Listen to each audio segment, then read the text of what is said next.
Dear viewers, আসসালামু আলাইকুম। Math centre চ্যানেলের পক্ষ থেকে আপনাদের সবাইকে স্বাগতম। শুরু করছি আজকের পর্ব।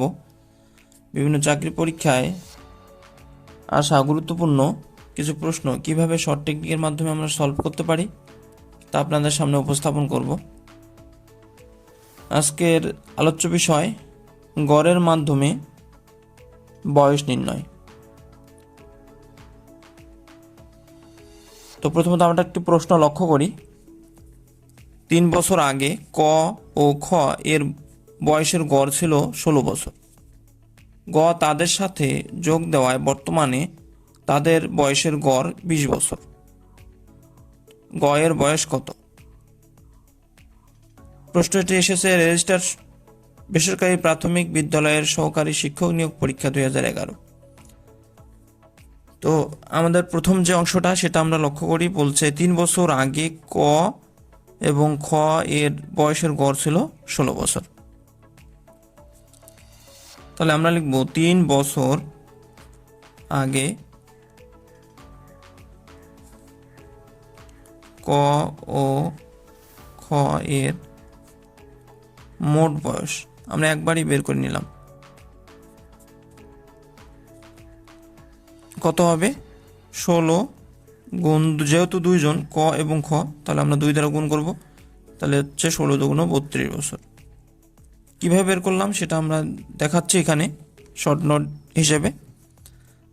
ক প্লাস খ এর বয়স ধরলাম এবং গড় অবশ্যই 2 দ্বারা ভাগ, সমান কত? 16। তাহলে এখান থেকে ক প্লাস খ এর বয়স সমান হবে 32।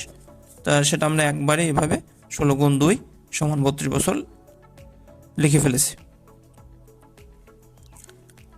তাহলে বর্তমানে তাদের বয়স কত হবে? অবশ্যই তাহলে বর্তমানে যেহেতু পূর্বে 3 বছর আগে, তাহলে বর্তমানে 3 বছর যোগ হবে একজনের জন্য। তাহলে দুইজনের জন্য কত বছর যোগ হবে? 6 বছর যোগ হবে। তাহলে ক ও খ এর মোট বর্তমান বয়স 32 যোগ 6 বছর সমান 38 বছর।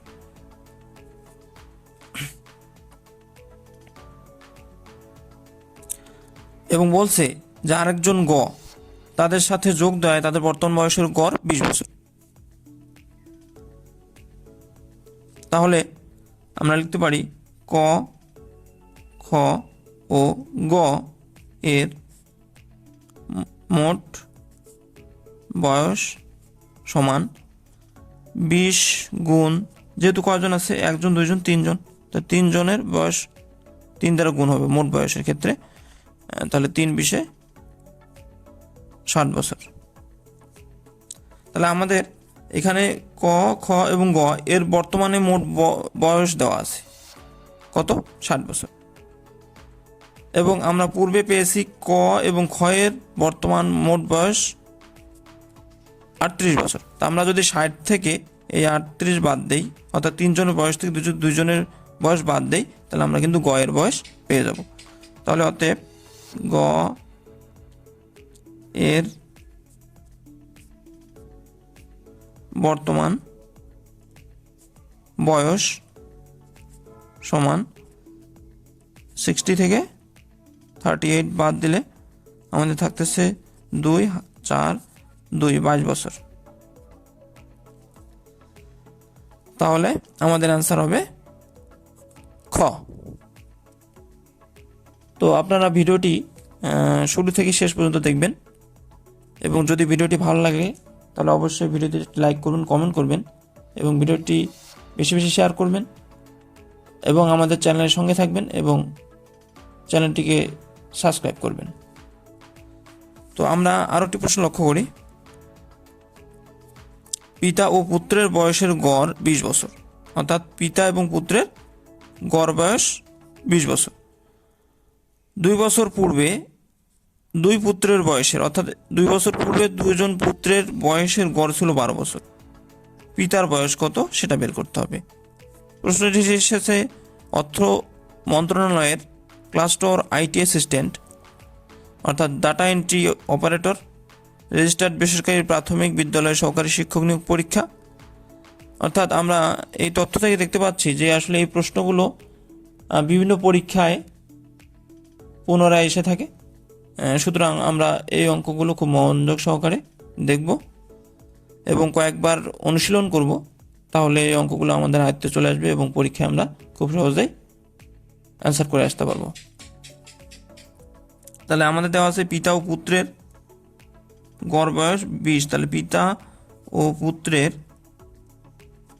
মোট বয়স কত হবে? 20 গুণ কত? 2 জন, যেহেতু পুত্র এবং পিতা 2 জন, তাহলে হবে 40 বছর। কিভাবে? পিতার বয়স যোগ পুত্রের বয়স ভাগ 2 সমান কত? 20। তাহলে পিতা ও পুত্রের বয়সের যোগফল কত হবে? 2 গুণ 20, 40 বছর। এটা আমরা একবারই, এভাবে বারবার না লিখে আমরা একবারই লিখে ফেলছি। বলছে 2 বছর পূর্বে 2 পুত্রের বয়সের গড় ছিল। 2 বছর পূর্বে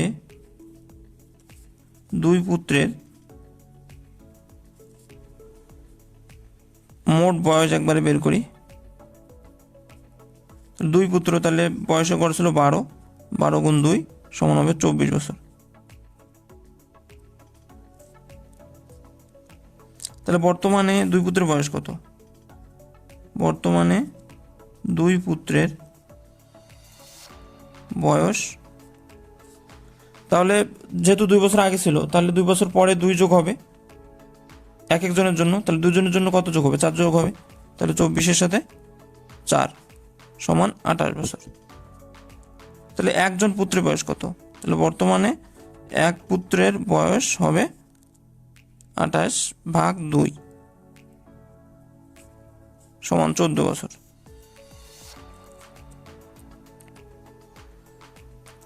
তাহলে আমরা এখানে পিতার বয়সটা বের করব। পিতার বয়স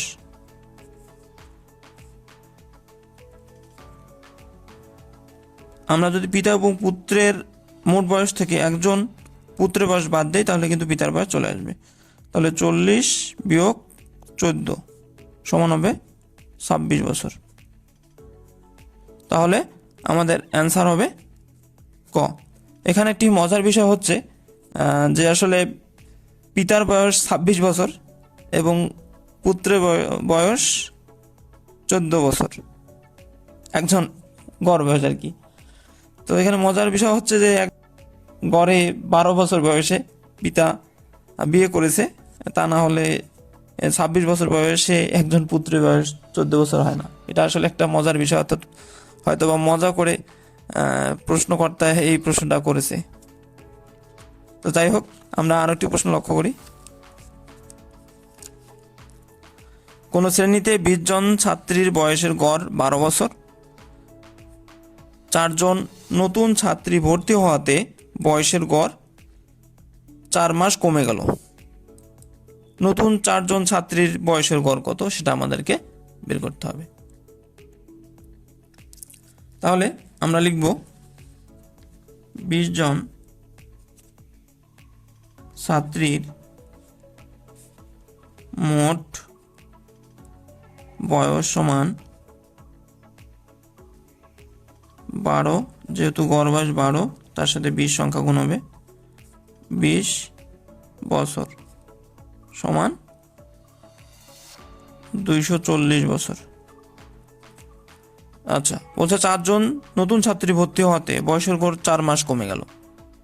তাহলে 4 জন ছাত্রী নতুন ভর্তি হওয়ায়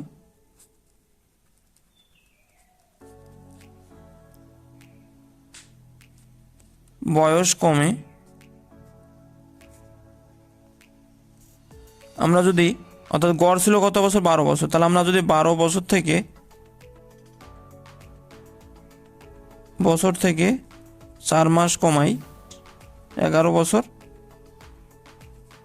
11 বছর, আমি 12 বছর থেকে যদি 4 মাস কমাই, তাহলে অবশিষ্ট থাকে 11 বছর 8 মাস।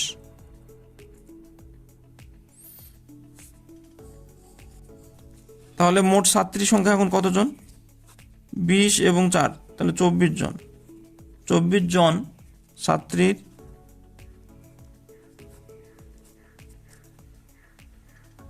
মোট বয়স কত হবে? 24 গুণ 11 বছর 8 মাস সমান আমরা লিখতে পারি 264 বছর মাস।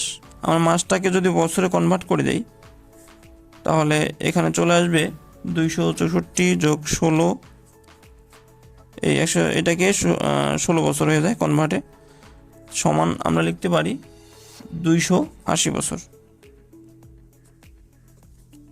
এখন নতুন যে 4 জন ছাত্রী ভর্তি হয়েছে সেই 4 জন ছাত্রীর বয়সের সমষ্টি বের করব। তাহলে অতএব 4 জন ছাত্রীর মোট বয়স কত হবে? 280 থেকে 240 বাদ, তাহলে থাকলো হচ্ছে আমাদের 40 বছর। অর্থাৎ 280 থেকে 240 বাদ দিলে 40 বছর। যেহেতু 4 জন ছাত্রীর মোট বয়স, এখানে কিন্তু প্রত্যেক ছাত্রীর গড় বয়স, অর্থাৎ 4 জন ছাত্রীর গড় বয়স বের করতে বলছে। তাহলে গড় বয়স সমান আমরা 40কে 4 দ্বারা ভাগ করব, তাহলে পাবো হচ্ছে 10 বছর। তাহলে নতুন 4 জন ছাত্রীর গড় বয়স 10 বছর। তাহলে আমাদের অ্যান্সার হবে গ। তো ভিডিওটি ভালো লাগলে অবশ্যই আপনারা ভিডিওটিতে একটি লাইক করবেন, কমেন্ট করবেন, এবং চ্যানেলটি নতুন হওয়ায় আমাদের চ্যানেলের সাথে থাকবেন। চ্যানেলটি তো নতুন হলে অবশ্যই চ্যানেলটি সাবস্ক্রাইব করবেন এবং নতুন নতুন ভিডিও পেতে আমাদের চ্যানেলের সঙ্গেই থাকবেন। ধন্যবাদ সবাইকে।